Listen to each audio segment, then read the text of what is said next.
Great to have you on Business Glide as we unpack conversations around public policy, business and economics at large. Today, our conversation centers on this new relief for parents who have their students studying from our public universities. Of course, a major relief, all thanks to the slash of fees payable by these students in our public universities. We want to understand, what does this new move mean for public institutions in the first place? Prof is here with us, a university lecturer. Prof, great to see you. Yeah, thank you. You're doing well? Yes. You're a parent, you're a teacher. Finally, Yes. you've seen the government slash the fees payable by students across all academic programs in our public I universities. didn't even understand it, so unless you explain to me. There's a reduction at least. A reduction. A reduction in Yes. the amount of fees that has been paid, until this point.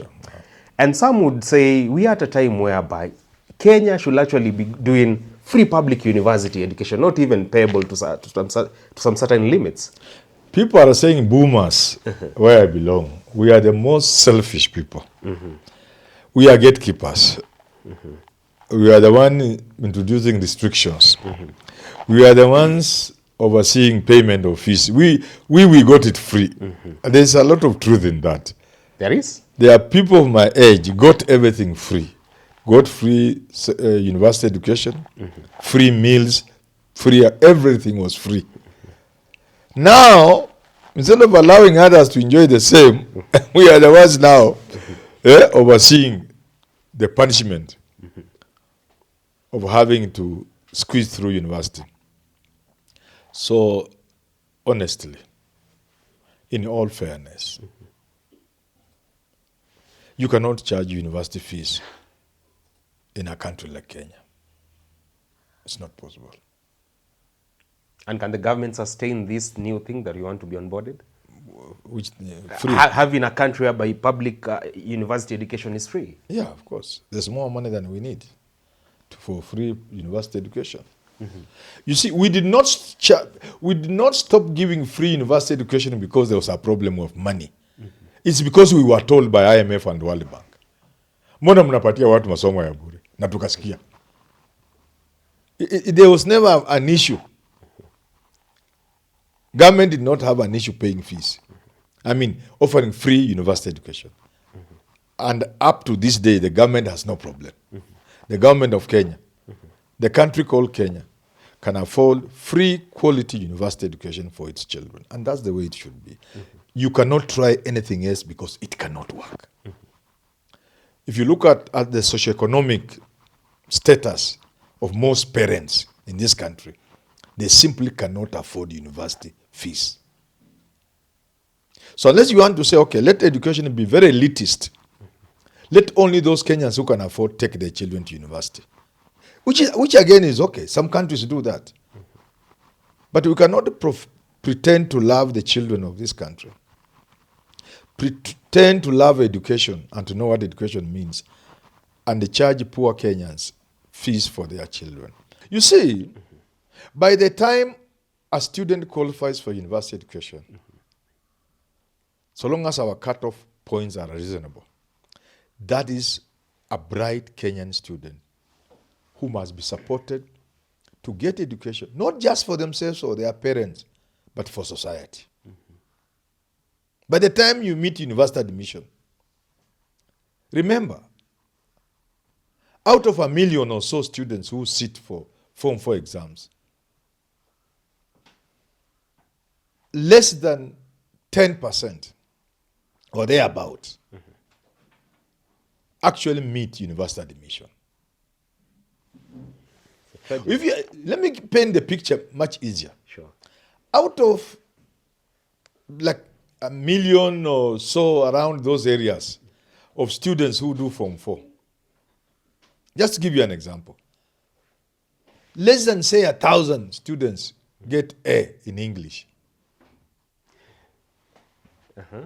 Just a handful, a few, 1,000 or 2,000 actually get A's, and they want to do engineering, medicine, and these things you call fancy courses. Architecture. How can you ask such a student that if you don't pay, you will not go to university? You are not killing the student alone. You are killing society. You are killing the country. So as far as university education is concerned, there can be no negotiations. It has to be free. Whereas the parents are excited at this new move that they are going to pay at least some more affordable fees. Do you think we should put more energy and focus as a country on the quality of university educations in the first place? And also the life of this university student. You've always talked about the accommodation crisis in public universities, even the day-to-day survival of a university student. Should that be the center of our attention now? That's what I'm saying. Before you even blame students for not putting everything into their studies, which of course is the problem we now face, ask yourself, have you created a conducive environment for learning? When we went to university, all you did was attend to your education. Everything else was taken care of. Even the hostels? Everything was taken care of. Yours was just to engage in the serious business of learning. Hakuna kwenda kupika kwa hostels, jui nini. The food was so good, you couldn't get such a food in your home. From the university mess? Yes. You couldn't get that food where you can. People were eating things for the first time they had never seen. Why are we denying other Kenyan children that? So today, the quality of education at the university is directly linked to the hardship the students are going through. I'm a teacher. And I can tell you, and any other person at the university, so long as they are honest and sincere, they will tell you a good number of students don't attend classes. They are fighting for survival. Wanachanga pesa wanunue sukuma wiki na unga mpakiti moja. They don't have time for classes. Let's not pretend. And even those who want us to celebrate reduction of fees, surely they know they are the ones who increase the fees. How do you increase then you want us to? You get something when it is like hostels were like 6,000. Yeah. Per semester or something like that. That's what I paid actually. 6,000. You paid 6,000 per semester. And now it is around 50 or something like that. Then you reduce to 35 and you want me to clap. Watu wanatubeba namna gani? Was to be baby. Let us not play politics. We can play politics with many things. But let us not play politics with the future of the country. Education and the young people, that is the future of the country. Hakuna siasa hapo. Hakuna siasa. Hakuna nini? Siasa. Tusiweke siasa kwa future ya nchi na future ya watoto wetu. No. It's very simple. This country must go back to the days of free university education. But what we need to do is we don't also have to pretend we are so nice. You can't be nice to everybody. That's what the government is doing. It has opened universities, most of them village things. Giving them charters. Calling them universities. And they're just village schools, village polytechnics. There are many universities inferior to some high schools. What do you mean, Prof? Alliance High School, Lenana High School, Nairobi School, Kenya High, are better than many of these things we are calling universities in terms of just hata ukiingia tu kwa compound. In Kenya? Yeah. So that is the path we must abandon. We can't be nice to it. You are being nice to people, but you are lying to them. You are killing education. Like I've never supported the idea of 100% transition, which I hear Bill Clinton was celebrating Kibaki for. That's nonsense. You cannot pack children in secondary school, pack them in classes. Even a teacher can't pass, and I'm a teacher. I'm a trained teacher. We pass and see what students are doing. We look at their work and, mark a few as you continue teaching. You give things and you look at, let me see what you have written. You can't even pass. Even the breathing inside is not possible. And you say that is education. That's not education. Even America today. And I want to tell Kenya to stop being stupid. Even America today does not have 100% literacy. Literacy. I'm talking of literacy. There are many literate people in America. What are we talking about? So let's have the universities we can afford as a country. We shall increase as we go by. We increase the number. But for the time being, let's have the number of universities and the number of students we can adequately take care of. Then let's develop middle-level colleges. Not this nonsense of TVET that's not working. Serious middle-level colleges and craft centers where thinking has gone into their establishment and running with clear policy. As they are not working. Those craft centers, they are underutilized. Those technical schools, they are not working. Why? We are not linking them to industry. A middle-level college, a training college, must have a direct link to the industry, to an industry. And some of them are local. So if you go where people are doing ship rearing, a college in that area must be directly linked to that industry of ship rearing. You see? I see. We have polytechnics or technical training schools with serious capacity in terms of infrastructure, in terms of instructors, to produce even beds, yet we buy beds for our boarding schools from supermarkets and other places because there's money there. If we said all the beds students require, all the things they require, come from our technical centers, vocational training institutes, centers, those will be very attractive centers. Everybody will want to go there. If we were teaching textile in our technical schools and vocational centers, and we said all school uniform within that locality will come from that vocational center or a technical institute, it will be a very attractive thing. Everybody will want to go there. I don't know whether you get what I'm saying. So let's just have the universities we can manage that can produce quality education. Let's admit only the number of students we can take care of adequately and fund them and enable them to become good students and scholars. And we shall grow the number. And then the middle there, let's have if you ask me, I don't know how many universities we have, so-called public universities. Some of them glorified schools, secondary schools. This country should not have more than 10 of them. They should be countable.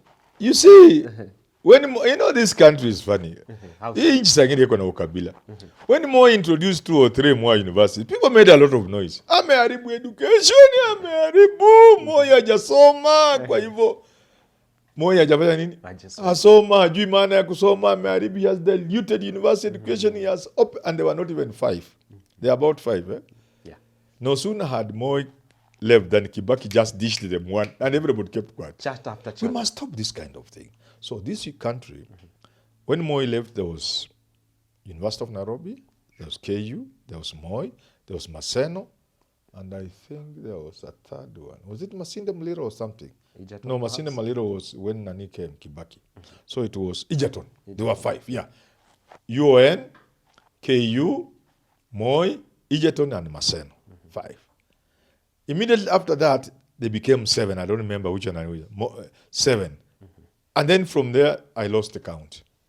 So I think we do not need for now more than, if I look around, which of these things is a university? Jomo Kenyatta is a university. Yeah. Jomo Kenyatta, okay? You can look for 1 or 2, 3 others, but they can't get to 10. But the question then we can go the American way. Every state has, say, a university. Before we go to every state or every county, let's have the universities we have. But those universities can have, you see the UCLA, University of California, at Berkeley, in another place. Yeah. University of Nairobi could have something in Taita Taveta, offering something special or whatever it is. That way we can manage education, and it can be free and it will be of good quality. It shouldn't be. We need to leave the spirit of devolution. So every university in every county. That's nonsense. That's nonsense. You cannot.